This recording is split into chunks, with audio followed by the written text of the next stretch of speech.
यशोदा मेरा बैठी हुई है। उद्धव जी ने प्रणाम किया, प्रणाम करता हूं, मेरा नाम उद्धव है। यशोदा ने कह दिया शांत हो जाओ, मेरा बालक अभी अभी पालने में सो रहा है। यशोदा भैया लोरी गा रही है, भान नहीं है। छगन मगन मेरे लाल को आजाद दिया,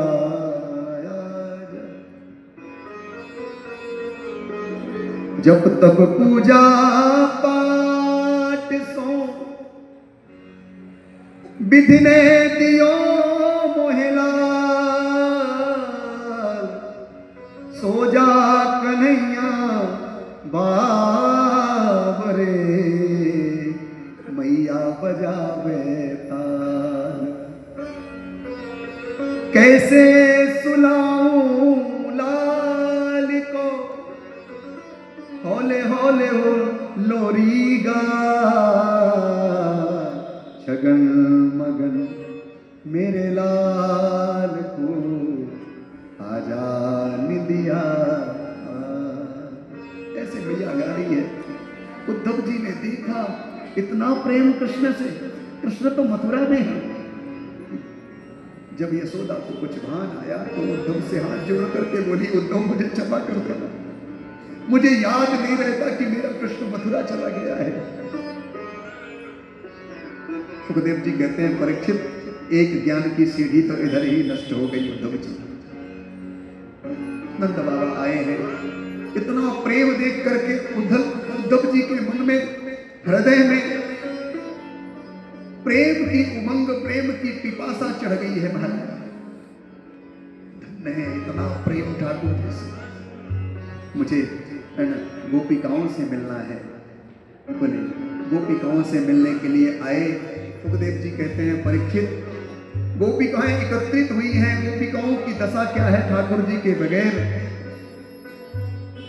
सब अपना अपना स्वप्न सुना रही हैं। आज मेरे स्वप्न में कन्हैया आए, मेरी मटकी को चोरी करके ले गए। आज मेरे इधर आए, मेरे बछड़े को खोल करके चले गए। जब राधा रानी का नंबर आया, किशोरी जी तुम्हारे सपने में ठाकुर जी नहीं आए का? राधा बोली, अरे सखियों सच बात बताऊं, जिस दिन से कृष्ण मुझे छोड़ करके गए उस दिन से मुझे ये बेरन नींद नहीं आई। और नींद ना आए तो स्वप्न कहां से आएगा, और स्वप्न नहीं आया तो वह कृष्ण कहां से आएगा। उसी समय उद्धव जी आए और छुप करके सुनने लगे इन गोपिकाओं का प्रेम कितना है कृष्ण के प्रति, छुप गए हैं। उसी समय महाराज भ्रमर गीत गाया है गोपिकाओं ने। एक भ्रमर, बहुत गूढ़ प्रसंग है। एक भ्रमर उड़ करके आया, राधा रानी के चरणों में बैठ गया।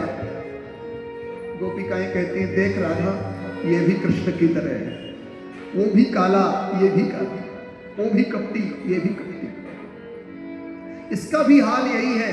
ये जाकर के अन्य अन्य परागों में, अन्य अन्य पुष्पों में बैठता है, उन परागों का रस चूस करके उड़ जाता है। ऐसे ही कृष्ण ने हमारे साथ किया। हम गोपिकाएं थी, हमसे प्रेम किया और प्रेम करके हमें छोड़ करके चला गया।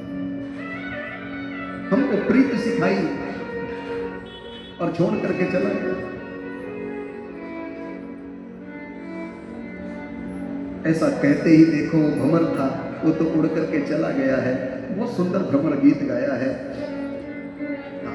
मधुपितव बंधो मास प्रांगम से पत्न्या। अब तो वह जब उड़ गया, गोपिकाएं बोली, अरे किशोरी जी बोली, अरे इसको बुरा तो नहीं लग गया, कहीं जाकर ये श्याम सुंदर से ये सारी बातों को बता देगा तो वो हमसे नाराज होंगे। अरे हमें कुछ नहीं चाहिए, उनके सुख में ही हमारा सुख है। उद्धव जी ने देखा मैं तो इन्हें गवार समझ रहा था। एक बात और, गोपिकाएं कह रही थी वो कपटी है, वो तो हर जन्म जन्म का कपटी है। अरे क्या बिगाड़ा था उस बाली ने जिसे छुप करके बाण मार दिया, और क्या बिगाड़ा था उस बलि ने जिससे 3 पैर मांग करके और 3 पैर में ही छोटे होकर के मांग लिया, बड़ा होकर के सब कुछ नाप करके उसका ले गया। इससे जो भी प्रेम करता है उसको ये भिखारी बना देता है। जब ऐसा सुना है उद्धव जी ने तो समझ गए। मैं जिन ग्वालिनों को गवार समझता था, ये तो सब जानती हैं कि कृष्ण कौन है।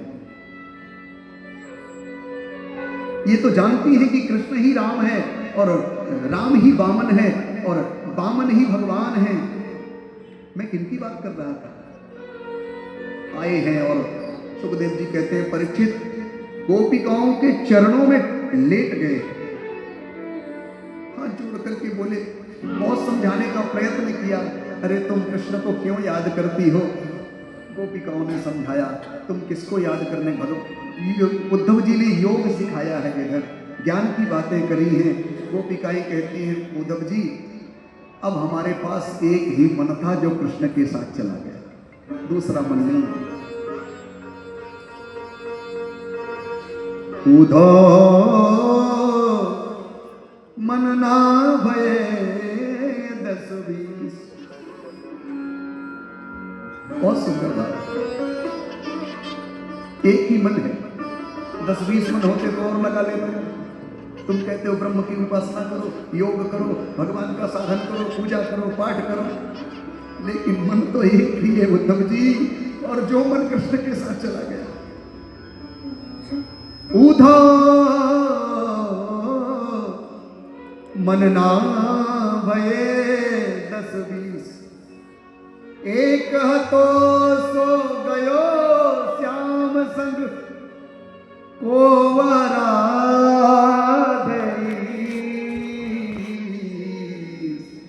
उधो मन ना भये 10-20। तुम तो योगी हो उद्धव, हमें तो योग नहीं आता। तुम तो सखा हो श्याम सुंदर के, सकल जोग के ईश। उद्धव जी आप तो योग जानते हो, ज्ञान जानते हो, आप तो ये जानते हो कि पर ब्रह्म है, हम तो कृष्ण के अलावा कुछ दुनिया में जानती नहीं कुछ। कृष्ण तन कृष्ण मन, कृष्ण ही हमारो धन, आठों याम उधो हमें कृष्ण ही सुकाम।